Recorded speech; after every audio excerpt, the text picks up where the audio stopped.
Hello, my name is uzomadunkwu and I'm a visual development artist based in Lagos, Nigeria. I've worked for top studios and I'm eager to share insights on how I go about designing exceptional black characters. In this video, we'll be looking at designing an exceptional black female character. This is the second part of a 4-part series. If you haven't seen the first part, please check the link in the description. Let's dive in. So here is our design prompt.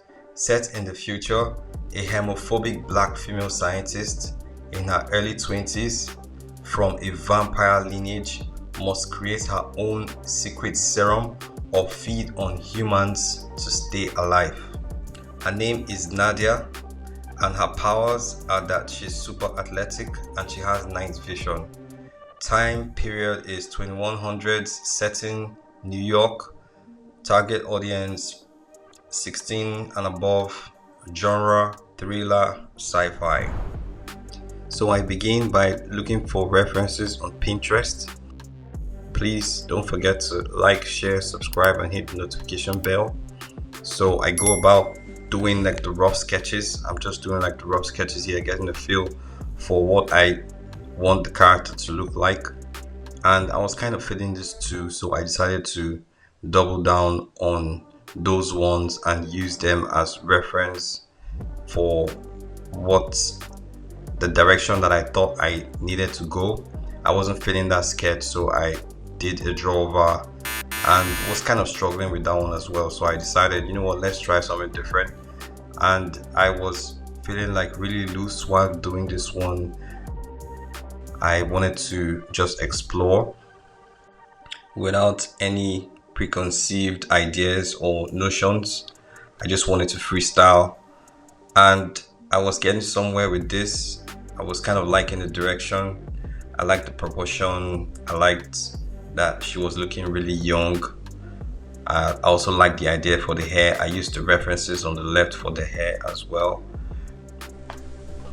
I decided to add like Bantu knots on top of that. So in the rough stage, I like to think a lot about proportion, and in this case we have a character that's about 6.5 heads tall. So I decided to break it down like this so that you see the different components, and this would help you to visualize how I kind of exaggerate these parts. So if you think about the torso, for example, the torso is abnormally compressed, but then her legs are exaggerated to be like really tall. But then I'm also thinking about the width of the character's shoulders as well. In this case we have about 3 heads wide for the shoulders. So if we look at the shape design is a circle plus a triangle. So if you look at the face, for example, we can see the triangular shape there, and then for her cranium it's like a circle. Then if you also look at the smaller bits of her hair, they're like circle components there. Then if you look at her overall, her torso, there's like a triangular type of shape there. So in terms of anatomy, her musculature is somewhat, it's very lean, but then it's a little bit defined. You can actually see it. The reason why she has to be lean, or why I thought she should be lean, is because of her age. You know, we're looking at someone who's probably like 22, 23. So I was just thinking we should kind of keep that to the barest minimum, but then make sure that it's still visible. With respect to pose, this is like as bad as it gets, because like she's not doing anything. Her hands are just straight hanging down by the side and she's just standing there. But then I tried to push her knees inwards to kind of give this feeling of a knocking knee.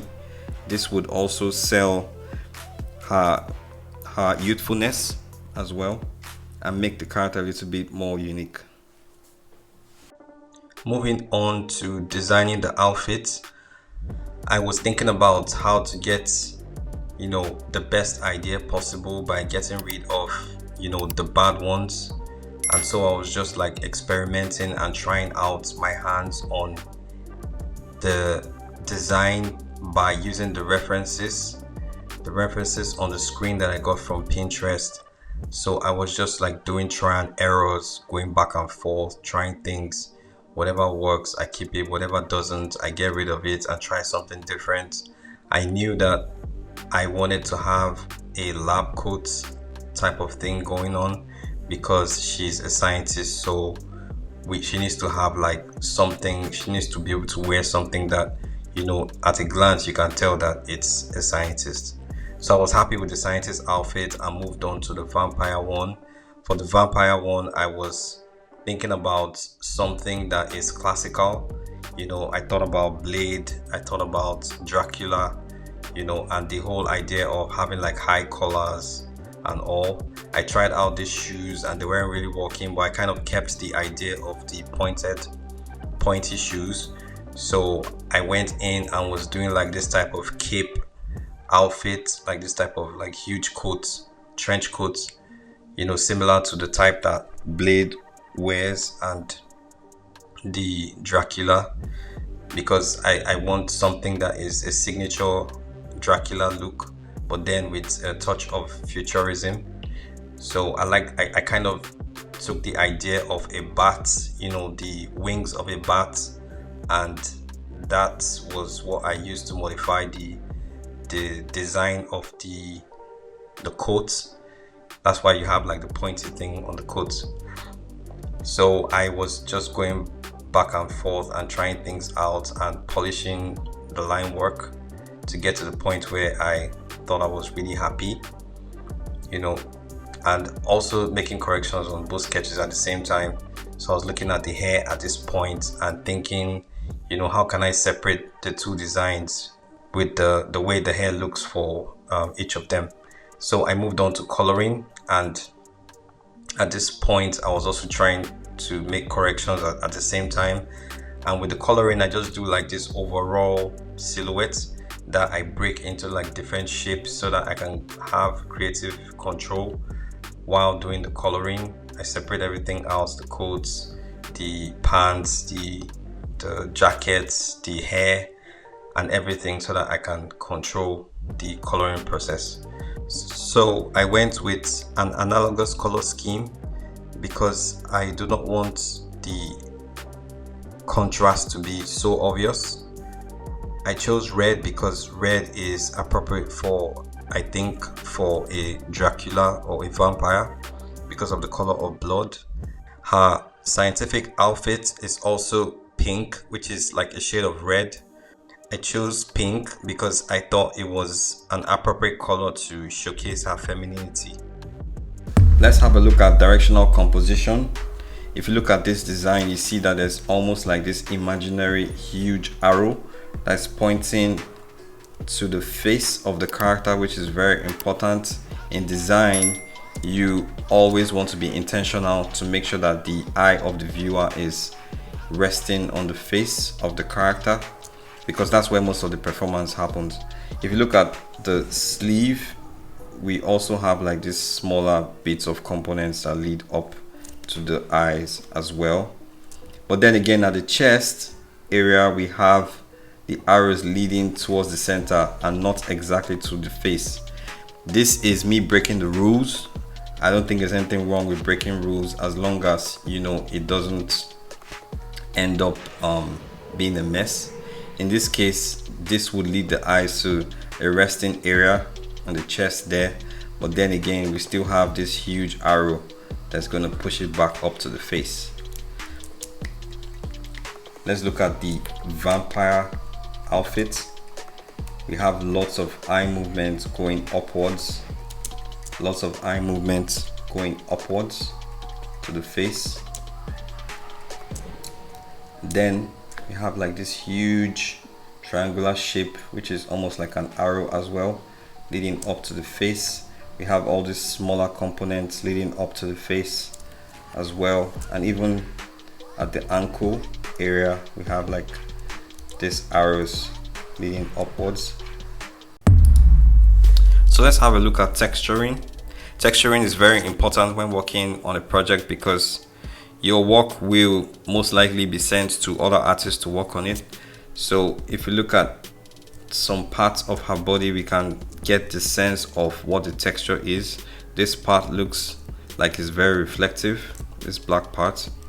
Then if you look at her pants, they are like reflective parts. The pink parts are reflective. These parts are reflective. And the whole idea of this thing is to kind of break the monotony of the design so that everything is not like the same material all the way through. So we have that for the pink part of her pants. Then for the vampire character, we have parts that glow. This part glows, like this red parts glow. And then her shoulder is very reflective, her arms too reflective. This part is metallic.